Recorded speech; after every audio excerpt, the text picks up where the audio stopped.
મહાવદની વિજયા એકાદશીની વાર્તા।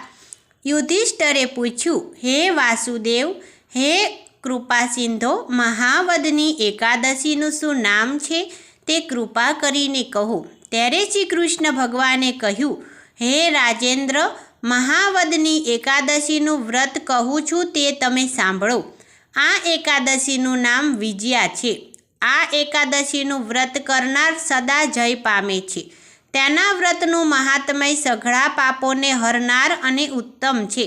નારદના કહેવાથી બ્રહ્મા બોલ્યા, પાપ હરનારી ઉત્તમ કથા સાંભળો। આ વિજયા વ્રત પ્રાચીન, પવિત્ર અને પાપનો નાશ કરનારી છે। આ વિજયા વ્રત કરવાથી મનુષ્યોને જય મળે છે, એમાં સંશય નથી। રામ ભગવાન 14 વર્ષ વનવાસ ગાળવા માટે સીતાજી અને લક્ષ્મણજીની સાથે પંચવટીમાં જઈ વસ્યા।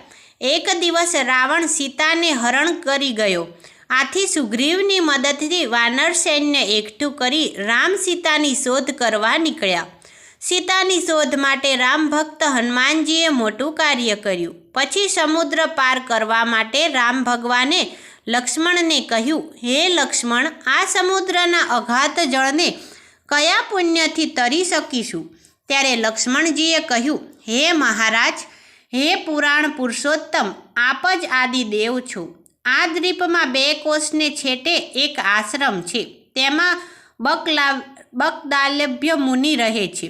તેમને ઘણા બ્રહ્માઓ દીધા છે, માટે એ પુરાણા મુનિ શ્રેષ્ઠને પૂછવાથી તેનો ખુલાસો મળશે। પછી શ્રી રામે મોટા મુનિ પાસે જઈ મસ્તક નમાવી નમસ્કાર કર્યા। ત્યારે પુરુષોત્તમ રામ આવ્યા છે એમ જાણી, આપ ક્યાંથી પધાર્યા? એમ મુનિરાજે પૂછ્યું। ત્યારે શ્રી રામે કહ્યું, હે મહારાજ, હું આપની કૃપાથી લંકાના રાક્ષસોને જીતવા માટે સૈન્ય સાથે સમુદ્ર કિનારા સુધી આવ્યો છું। હવે આ સમુદ્ર પાર ઉતરી શકાય તેવો ઉપાય કૃપા કરીને કહો। મુનિરાજે કહ્યું, હે રામ, વિજયા નામથી જે પ્રસિદ્ધ છે એવી મહાવદની એકાદશીનું વ્રત કરવાથી સમુદ્ર પાર કરી અવશ્ય વિજય પ્રાપ્ત કરશો, તેમાં સંશય નથી।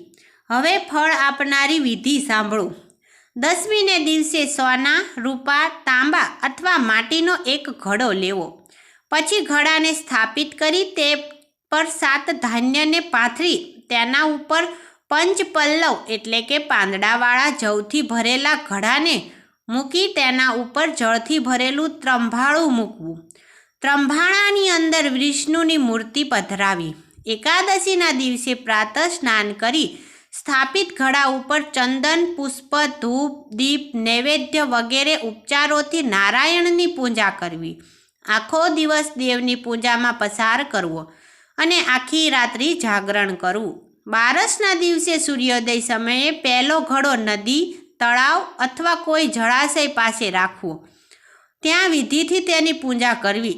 તે કુંભ અને નારાયણની મૂર્તિ ઉત્તમ બ્રાહ્મણને દાનમાં આપી દેવી। હે રામ, તમે સૈન્ય સાથે વિધિથી આ વ્રત કરો। મુનિરાજના કહેવા પ્રમાણે વ્રત કરવાથી તેમનો વિજય થયો। એટલા માટે હે નારદ, વિજયા એકાદશીનું વ્રત કરવું, તેના પાઠ અને શ્રવણથી વાજપેયી યજ્ઞનું ફળ પ્રાપ્ત થાય છે। આવી રીતે સ્કંદ પુરાણમાં મહાવદની વિજયા એકાદશીનું મહાત્મય કહેલું છે। જય શ્રી કૃષ્ણ।